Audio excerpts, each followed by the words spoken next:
C'est vraiment pour moi une histoire qui raconte de comment se réconcilier avec soi, avec ses parents ou avec sa famille, quelle qu'elle soit. Et c'est vraiment une grande déclaration d'amour. Bienvenue dans l'interview culture. Notre invité du jour nous a fait rire au ciné dans OSS 117, ému dans 10 artistes, épouvanté dans Coupé.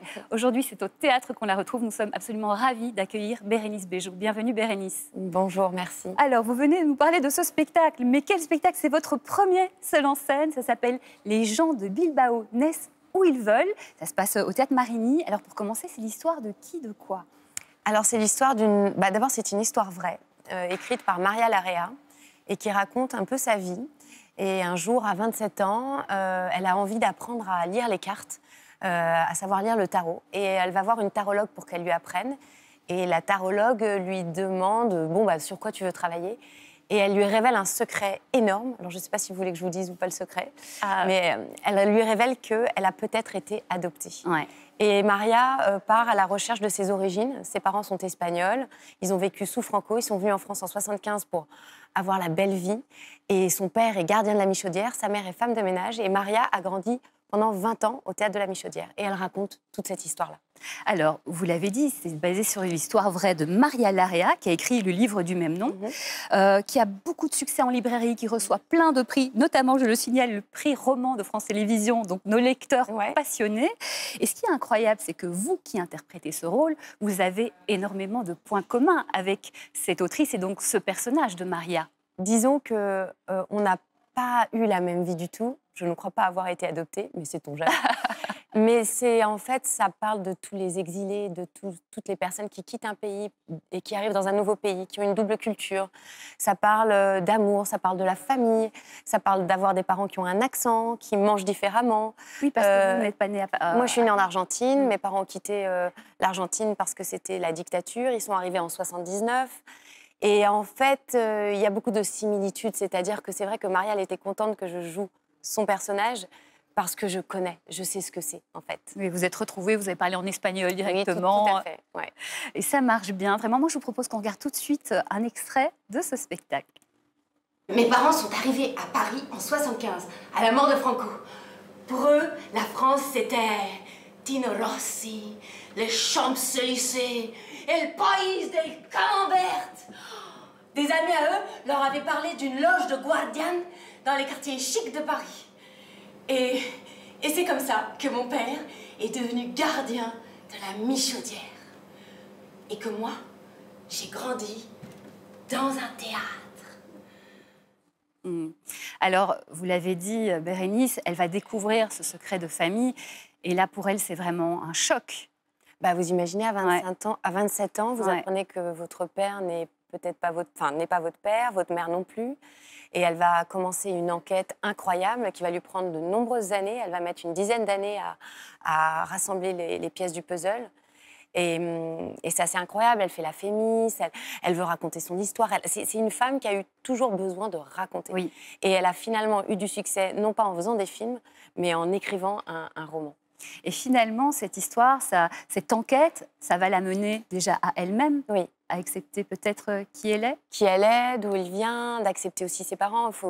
C'est vraiment... Alors, j'interprète beaucoup de personnages dans la scène, dans la pièce. Je joue Maria, mais à 7 ans, 10 ans, 15 ans, 25 ans, 30 ans.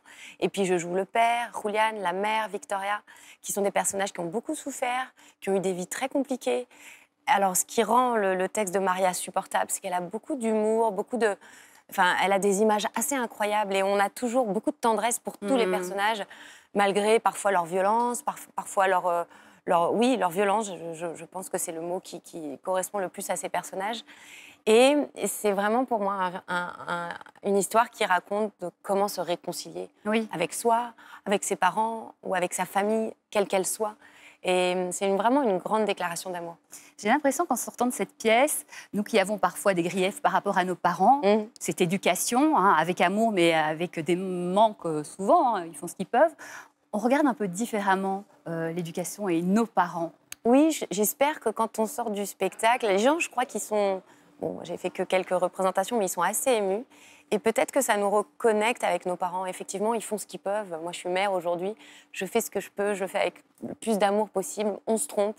Il y a des choses qu'on ne raconte pas parce qu'on pense que c'est pas nécessaire. Et puis, il faut accepter aussi le silence de ses parents, les secrets de ses parents. En fait, nos parents, c'est nos parents, Oui. pas nos meilleurs amis. Et peut-être que ça va nous permettre de les pardonner. Enfin, moi, je me dis que les gens qui viennent voir la pièce, moi, ça m'avait fait l'effet quand j'avais vu Tout sur ma mère d'Almodovar. J'avais appelé mon père et ma mère et je leur avais dit « Oh, mais je vous aime, je vous aime, je vous aime ». Et donc, si ça peut permettre des petits coups de fil, des petits mots, un petit Vous cadeau. l'avez fait, vous, suite au travail de cette pièce? Ah bah, de toute manière, je le fais, oui, depuis déjà quelques années. J'ai accepté le silence et les secrets de mes parents. Je me suis bien rendu compte qu'il y avait des choses qu'ils n'avaient pas envie de nous raconter. Mais en fait, je vais bien, je suis en place, donc peut-être qu'ils n'ont pas tort. J'ai peut-être pas besoin de tout savoir. Alors, c'est votre premier seul en scène. Ah oui. Vous avez l'habitude d'aventures d'équipe. Comment vous vivez? Parce que tout repose sur vos épaules, là. Ouais, alors c'est encore impressionnant pour moi, j'avoue. C'est encore quelque chose de particulier. Il y a des fois, je me dis, ah là là, est-ce que tout le monde est content? Est-ce que tout va bien? Est-ce que tout le monde passe un bon moment? C'est quoi la plus grosse difficulté, justement? C'est d'accepter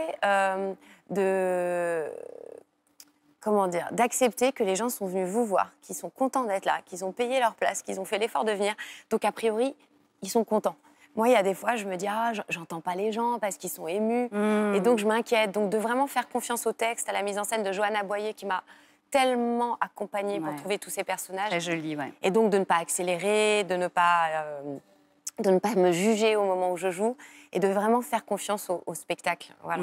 Faire confiance. Faire confiance. Maria Larrea vous a fait confiance. C'est vous qui l'incarnez. Elle, j'étais à la première. Elle était là, elle n'avait rien vu. Oui. Qu'est-ce qu'elle vous a dit à la sortie? On va se quitter avec cette réponse à la sortie du spectacle, en ayant vu défiler sa vie jouée par vous. Alors, ce qui était étonnant, c'est que Maria, elle est venue avec ses 2 enfants et son grand garçon était devant et son petit était à côté d'elle. Et en fait, son petit a découvert beaucoup de choses sur son grand-père, sur sa grand-mère, que je ne vais pas dévoiler parce que quand même... Et du coup, je pense qu'elle était extrêmement touchée et émue du spectacle. Et en même temps, elle se rendait compte aussi qu'elle avait aussi des secrets pour ses enfants. Donc, je pense qu'il s'est passé quelque chose d'assez particulier.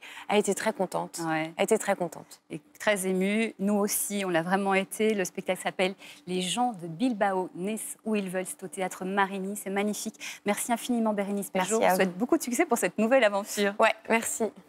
On se retrouve très vite pour une nouvelle interview culture. Et d'ici là, bon spectacle.